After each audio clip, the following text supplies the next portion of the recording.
Welcome to Free Beer Friday, powered in part by the Bearded Monk and Classic of Denton. The views and opinions expressed by the show hosts and their guests are those of the show host and guests, and not necessarily those of the sponsors, DentonRadio.com, or the Denton Convention and Visitors Bureau. For more information, visit the Policies and Procedures page at DentonRadio.com. Are we live? Are we live? We are. Oh my gosh, hello. Hi. Your host, as always, Ben from the Bearded Monk. I'm actually wearing a shirt today. And a hat. And the hat. See? Yeah. And I've got the hat on, too. Well, he needs to get a haircut, so that's why we have to... That's why I always wear a hat. Exactly. Yeah. And? I am the co-host, Jennifer the Bearded Lady, and we are here with... Justin Bonard from 10 to 1 Artisan Cheese. What's up? Yes. Okay, so tell us, what is 10 to 1 cheese? So 10 to 1 came about kind of through my love of craft beer and my initial study of craft beer. So when I was pursuing my Cicerone certification, I was casually going into a cheese shop, and as I was studying flavors and terroir and all these different characteristics in beer and trying all these cheeses on the side, just coincidentally, all this cheese stuff made sense to me. Mm-hmm. Oh, I can equate that to craft beer like this, or oh, that cheese is good, and that would go so well with this beer that we just tapped in. And so it was just kind of a natural synthesis of the two. Yeah, I guess. Yeah. And also once I got exposed to really good cheese, just as you get exposed to really good craft beer, you don't really go back. Yeah. It's real hard to go back to craft singles after that. Ew, that's not even cheese. So, what's interesting about you is you actually went from like the beer world to the cheese world. A lot of people go from the wine world to the cheese world. Mm-hmm. So that's interesting. As beer drinkers, as fellow beer drinkers, you'll appreciate this. Beer goes better with cheese than wine. Bam. Amen. I can't emphasize it enough. Yes. It's a natural kind of historical thing that people think wine is better. It's really not. With beer, we have a much broader spectrum of flavors and textures, and we have something else magical that not all wine has, and that's carbonation. Right on. And not only do we have carbonation, but we have varying degrees of carbonation, from your cask conditioned ales to bottle conditioned stuff to your nitro stouts. There's a huge spectrum within carbonation also. So you have these different mouthfeels as well, but you're kind of... And texture is a very important part in how we taste things. And people often don't realize that when they really like something or really dislike something, texture is often a huge factor. Yes. Really? The bearded husband does not like onions purely because of texture. He loves the taste, but that gummy, cooked onions, crispy onions, any onions, he just can't stand the texture. I can push garlic and ginger, but no, onions, So absolutely, I agree. Yeah. So also in the same way that we hunt craft beers, we try that one thing. There are tons of great cheeses out there that are the same, that there's just small production, they're hard to get a hold of. Actually, I could tie that in with one of these cheeses right in front of us. Yeah. I'd love to. Before we do that, I do want to bring up the location of this little cute store that is across from the old El Guapos to old Dentonites that are from around here. And this area is popping up. I pass by it every once in a while. I just didn't know exactly what was in here, but there's plenty of small businesses to come and visit right here, including 10-1, which I urge everybody to come to this area or live in this area. If you live here, you can work out, eat cheese, and eat bread and drink beer and be married. So you can go work out and earn your beer and your cheese and come eat it too. So I just wanted to mention that because it is in a little kind of nook of Denton that I think will be changing very rapidly once all the construction gets done. You will see a totally different turnaround to this great area, which everybody loves Denton. So I love Denton. So tell us about this really cool cheese that you hunted. So I brought out a bunch of fun stuff. Some that are about terroir, and then some that are kind of like those white whales sort of thing, right? So OG Cristal right here is an aged Gouda from Belgium, and it's aged a year and a half.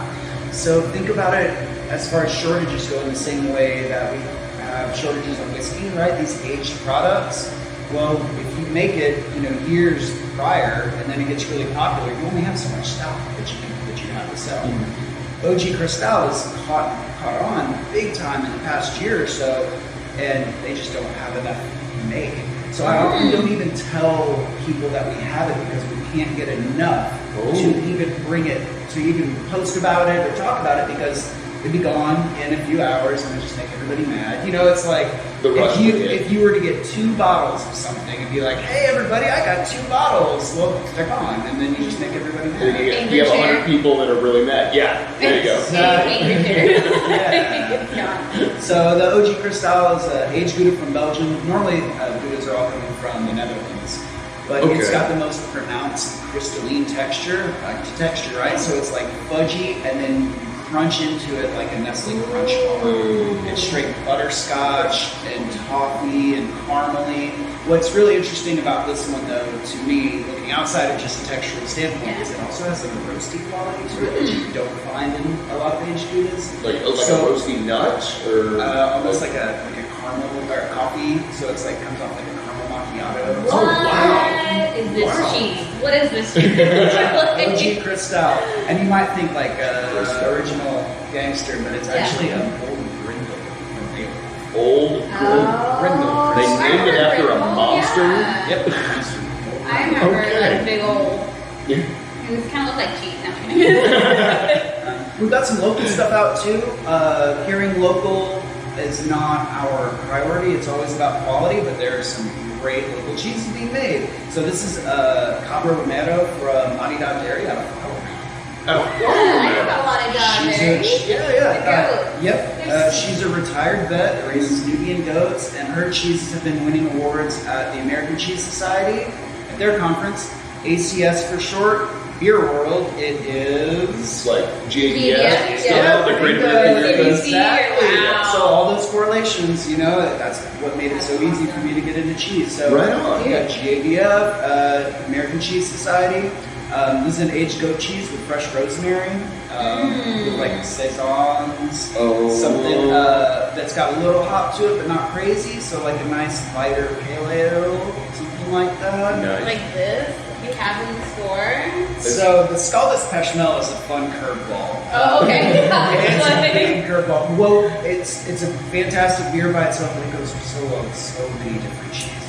Kind of like the bread that we were talking about earlier. Kind of like using a neutral bread instead of a okay. flavored bread. Once in a while, we'll bring in like a flavored loaf, but that's with specific pairings in mind. So like white chocolate lemon bread with a really creamy brie that you mentioned earlier. You spread it on the white chocolate lemon, and then raspberry amaretto jam on top, and things like that. Oh. So what bread company do you use? I know you use a lot of local companies, though. We use Ravelin. Yeah, as soon as we're done here, I'm gonna walk over and make my daily bread. Oh, our daily bread? Oh my god! Pick up the daily bread. Well, so I love this. This is the old neighborhood style, right? It is. Where you go get your cheese. Now we need a deli right here. Go get your cheese. Go get your bread. Go get your meat and your eggs, and then head on home for dinner. Yeah. We do carry some awesome charcuterie.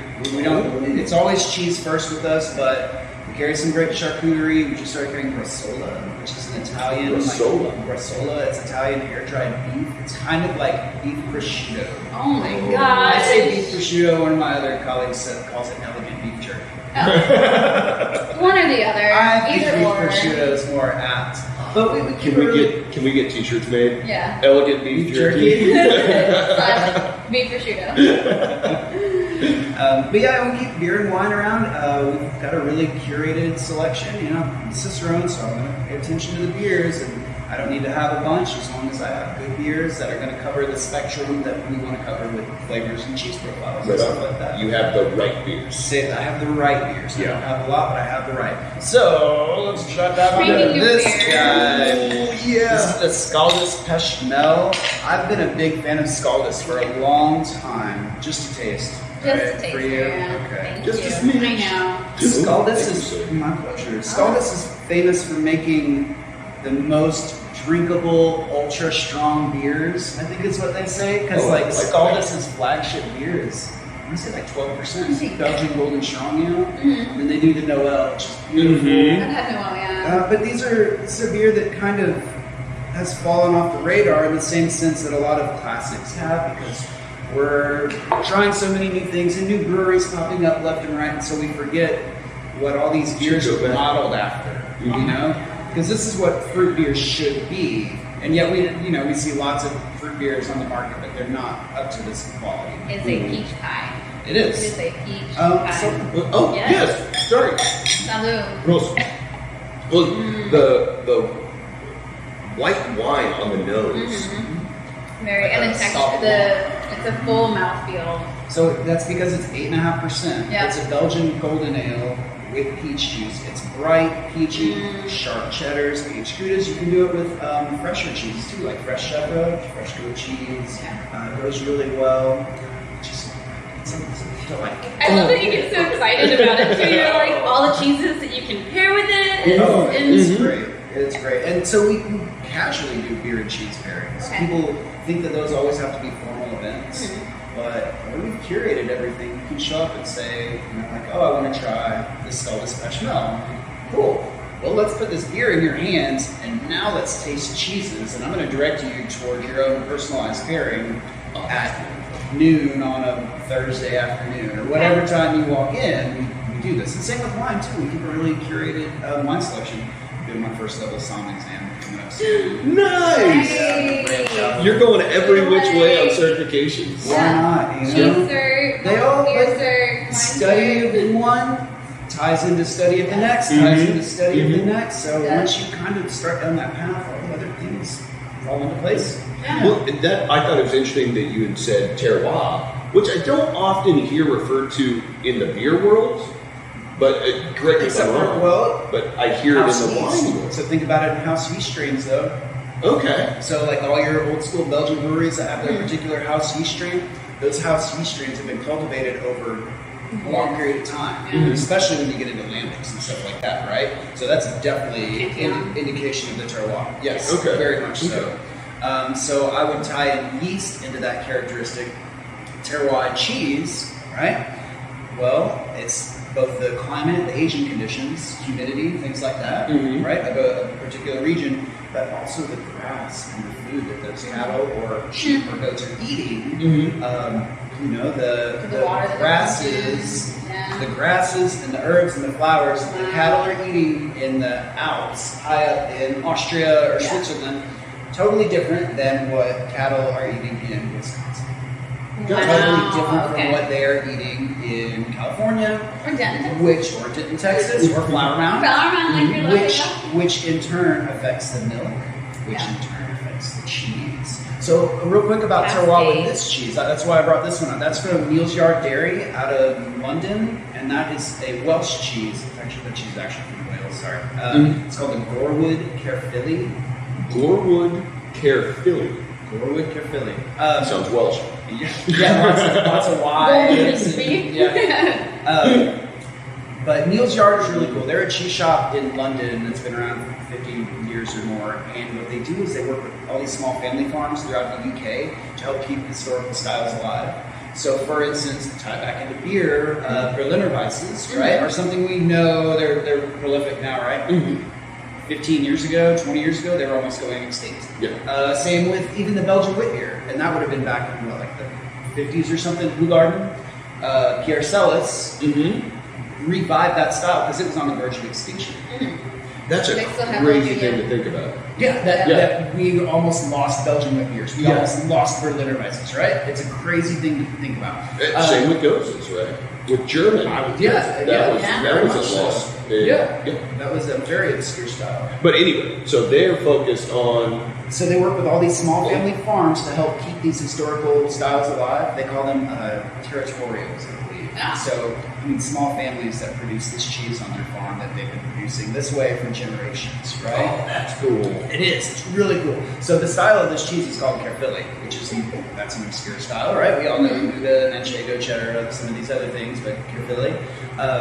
The one thing that I'm noticing about the terroir from some of these cheeses from the UK is that it's got a minerality to it that is very different. It's like gravelly and reminiscent of like dry French white wines or something like that. Okay. Yeah, and it's awesome. It's just unique. And it's what these little farmers how they're aging it, and what their Feeding stock their- is eating. Yep. They're babies. Just in that region. Yeah, probably that. The I milk guess makers. the water, the Well, that's mineral content in the water, Yeah. right? Which Beer. affected historical styles of beer. Yes. Is you use the water from your region, which maybe the water will lend itself towards malt, and thus you produce maltier beers in this region because the water is better for that. Or as opposed to like Burton-on-Trent, where you've got the high calcium sulfates, what is the mineral in Burton-on-Trent, and that's where you have the birthplace of pale ales and IPAs because it lends itself towards hoppiness and it brings out hoppy character. Right on. Yeah. You can, like Denton County does their reverse osmosis, and you can titrate whatever you want to make any style of beer. This is the new world. Yeah, I know. Yeah. They can copy. Like, Reverse osmosis gives you like a blank slate, and then you add minerals to it for your desired style of beer. Exactly. Yeah. I love that. I know. love It's just it. fun. Like, if you're speaking my language, because I'm not like in the cheese world, so like you translating all that in beer terms is very helpful, and I'm sure very helpful for all of the followers that love to watch Beer Friday, because they're like, huh? That's right. Now you can get into cheese. Right? Come on. Yeah, and it's just as with craft beer, you're not going to go into Bearded Monk and try 10 IPAs on a day and say like, okay, now I know everything there is to know about IPAs. Yeah. It's just the same. Like, you casually enjoy it the same way you casually have a couple beers, and you'll find that over time you will find your preferences. You'll Start learn building an understanding. Build an understanding. You'll realize that not all stouts the same, and not all breeds taste the same. And not all IPAs are made the same, and not all cheddars are made the same. It tastes the same. And the different, I love. Which one would you pair with this one? Now I'm wondering, like, because your brain. Well, so this beer is really versatile, and we always pair to different effects. Okay. So we can do pairings that we are melding two similar flavors. So think of like stout and chocolate. Yeah, right? Okay. Yeah. Stout's this chocolatey, chocolate with it. Like, it's gonna be great. You can do contrasting flavors. So like stout and tart raspberries. Okay. Right? And then you've got your roasty chocolate coffee, and then you're throwing in acidity and bright fruitiness, right? Okay. They both pair well, but for different reasons. Yes. Okay? So this beer is going to go well with so many different things for so many different reasons. So let's say we've got the OG Cristal that's like caramel and toffee, and then we throw in awesome peach beer. So like peaches and toffee and caramel, and it sounds like, an amazing peach cobbler. Yeah. Right? Yeah. Okay. So now we've got Cabo Romero, goat cheese with rosemary.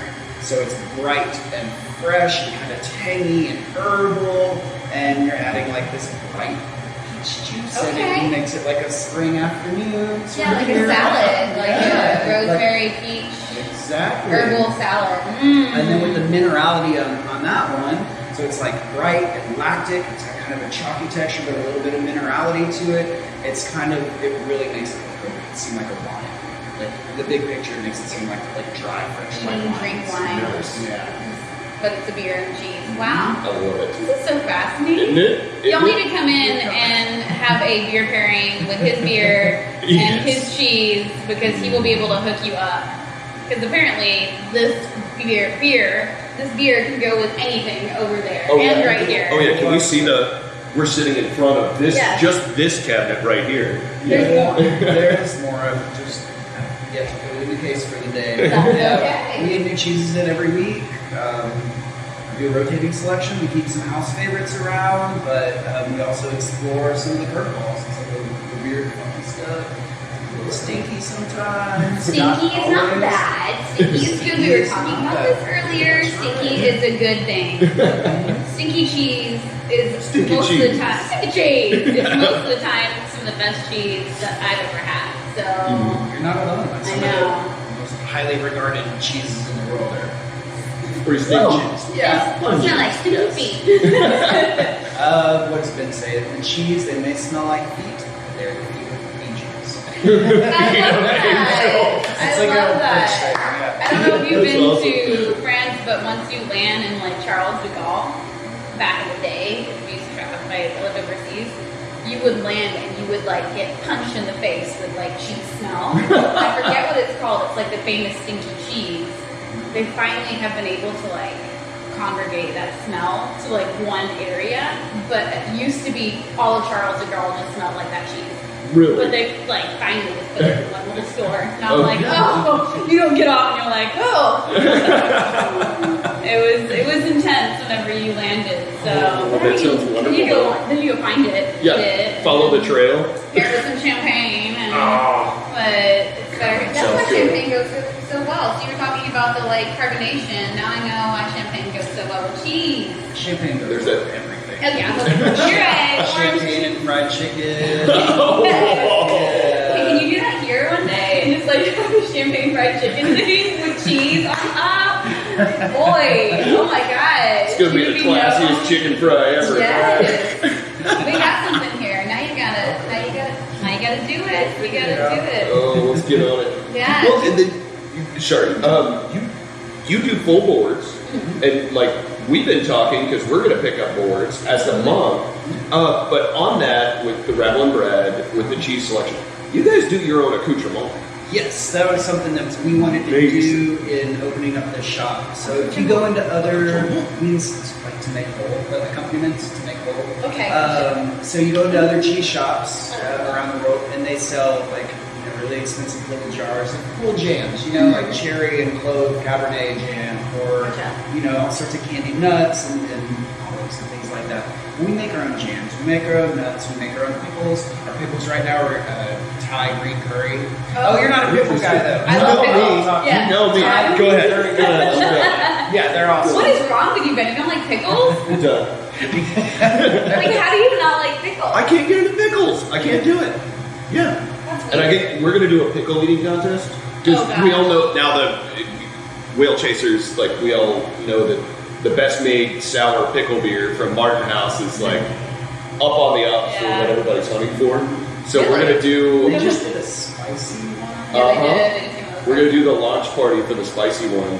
And you're going to Chelsea, pickles. Chelsea said, "You want to do a pickle eating contest?" And I was like, "I'll get on camera and do that." Yeah, I will can't see how imagine many I everybody's can eat. breath smells like after that. Like, I mean, I don't like my own breath after I eat pickles. Everybody's all vinegary and garlicky. Yeah, What the sometimes heck? I crave like just wanting sweet fire pickles. I don't know, like Woody Smokehouse down the way to Houston, random place, but they got this sweet fire pickles, and I'm sure that's what the best made is gonna taste like sweet and spicy. Yeah, I can see that. I love that. So anyway, sorry.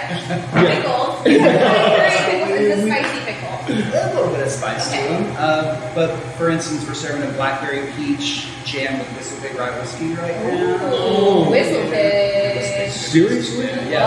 That is Blackberry peach wonderful. whiskey jam, do a raspberry amaretto jam, and blackberry and white wine with sage. And, so we have fun with all the jams, and then we've got some. Are you jamming? Okay. Sorry. Too early for that. We're drinking beer right now. I think it's appropriate. Beautiful. All right, kids.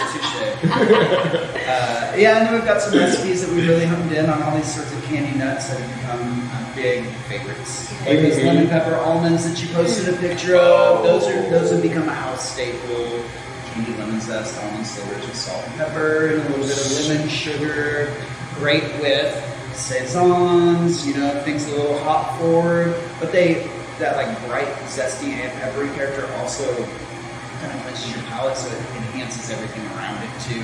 Right. So again, pair to different effects, right? So while it will definitely pair with the beers that I just mentioned, it also will brighten everything else around it. See, I love this. Everything is so well thought out. Yeah. Yeah. It's Over perfect. time, I've been in beer and food for over a decade. I've been a cheese You should enthusiast for over a decade. Yeah, we just pay attention to these things in the same way that you pay attention to beer, that you all pay attention to beer. I paid attention to beer, and I also paid attention to cheese while I was doing that. And now I'm paying a lot more attention to wine, and it makes it all more rewarding for all of us, right? Yeah. The more that we know about the beer that we're drinking, the more thought that we're putting into it as we're consuming it, the more we enjoy it. The better the experience. Yeah. The more memorable it becomes. Yeah. This just goes to show what I always think about people that are in this realm of like craft beer. We're all flavor hounds, so Yeah. we enjoy those like great crafted coffees and great beer, and that ties into cheese and breads, and like I say this all the time, but you find that craft beer is just not just craft beer. It's all about small businesses and going to find those strange flavors or unique flavors. And so you are offering such a great smorgasbord. Is that a cheese term? And I don't know.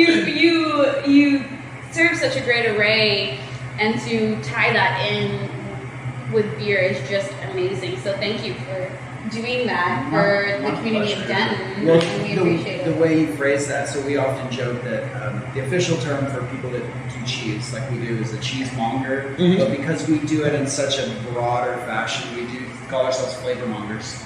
I love that. Flavor So like mongers. flavor hound, flavor Yeah, monger, I like exactly. that. New club. We're I doing know. all the Flavor club. We'll make the flavor club of Denton. Oh, yes. Well, cool. Thank you for doing all this with Yes, us. I appreciate Yeah, thanks for giving me an excuse to have a beer for breakfast. That's right. Yeah. Oh, here. Wait, there we go. You still got a little bit We left. got a little bit. Yeah, Nice, there we go. nice. Cheers, everybody. And come and visit 10 to 1 right off of Locust, right when you turn off of Eagle. 77. Yeah. Yeah. You Or come Eagle. right up the road. I come from Corinth, so I'm getting off and I'm like, oh. Yeah. Oh, yeah, and you can Google it. Address is here. Absolutely. We've been here over a year now, year and change, and still excited about cheese. Yeah. And flavors. As you should be. As you should be. Well, we're going to finish our breakfast beer and hound on some, or monger on some cheese. There we go. Yeah. And we'll see you guys a little bit later. Yeah. They might be coming by to get some samples of beer. So, Exactly. And cheese. Thanks for tuning in. We hope you enjoyed the show. We want to thank our partners and sponsors who made this show possible. And now stick around for a word from all of us here at Discover Denton. Do you love live music? If so, make Denton, Texas your next vacation. Find more information at discoverdenton.com.